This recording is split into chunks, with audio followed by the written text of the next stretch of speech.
Salamat po. Ayan, please support Stone Toll. STONETALL. Yan, tita, thank you po. Ano ba yan? Coffee date ba yan? Your coffee. Sige. So, hintayin natin, kukuha namin ng si Brian.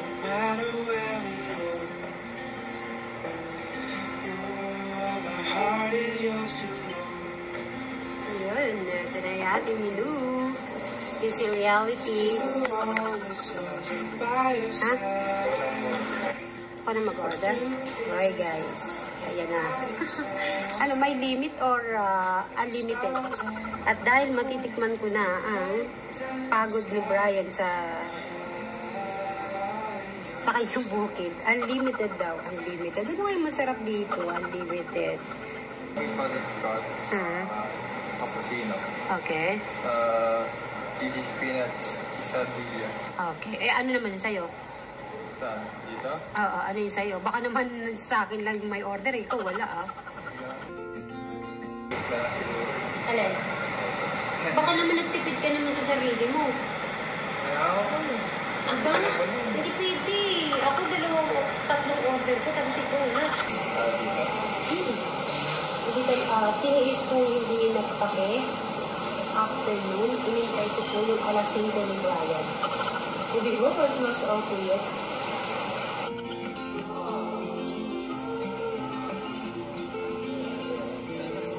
Through all the storms and by your side, through days of warmth and by your side. Yan, salamat sa coffee.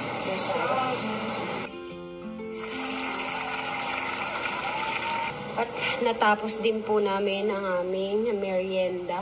Pero meron pang isa. Sa'yo merienda, yung sa'yo pang ano na yan, dinner? Oh, pandigan. Dinner nyo sa kanya, sa akin merienda. Alright, eto, magtatanong muna ako. Putol yung pag-usap natin about yung kanina, hindi ka humingi ng tulong sa mga kapatid mo. Bakit? Pwede lang. Hindi ako sanay nag-uot. Hindi ka sanay talaga mag-utos. Kaya ko, hindi ako papatulong. Nag-uotos ka na. So, napagaan ba yung pakiramdam mo na kasama mo si Mary habang nagtatrabaho ka? Yes.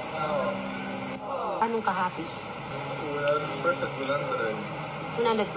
Oh, happy talaga siya. Ayan. Ito, meron kang tanong sa akin. May tanong ko lang si Mary. Si Mary, naramdaman mo na rin ba? Nagpapagod ka? Paano? Speechless. Para di ako makapagsalita.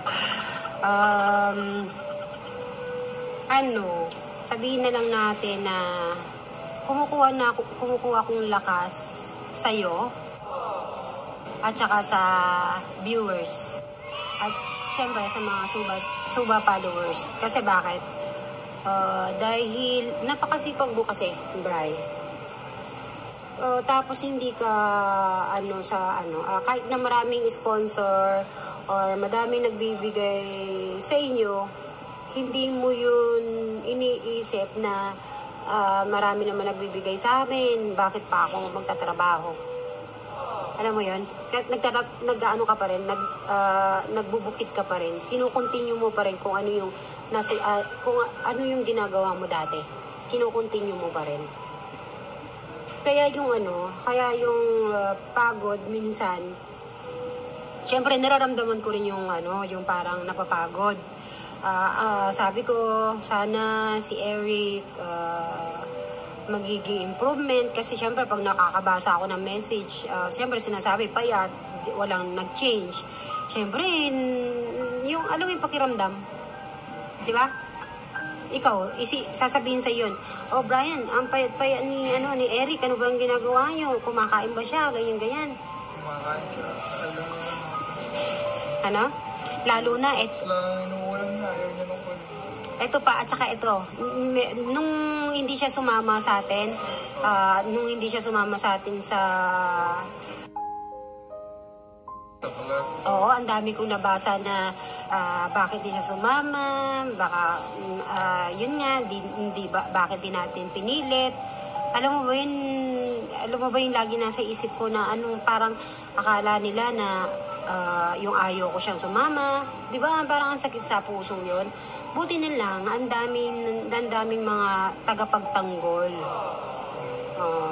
Kaya lumalakas yung mga yung loob ko. Kaya thank you, especially sa mga sweet bright angels natin. Maraming salamat sa inyong message na everyday, every upload natin, kayo po nagbibigay ng lakas. Kasi inspiration sa ating ginagawa.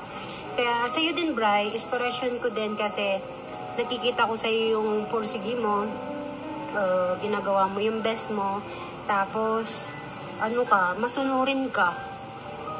Kasi po, lahat po ng sinasabi ko kay Brian, sinusunod.